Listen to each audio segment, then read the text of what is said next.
Hello guys, in this video I am going to show you how to set the country in the Emirates application.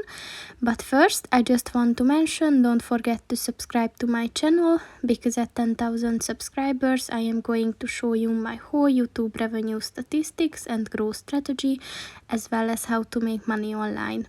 Let's jump into it. First of all, open the application on your phone. And then click on the three lines at the bottom of the page on the right. And then if you scroll down at the settings section, click on the country and language button. And then click on the country button.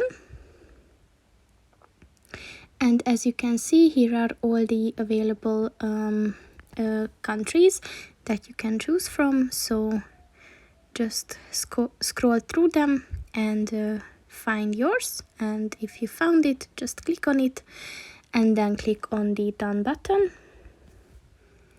and your country is set. So that's pretty much it for this video, guys. See you in the next one. Goodbye.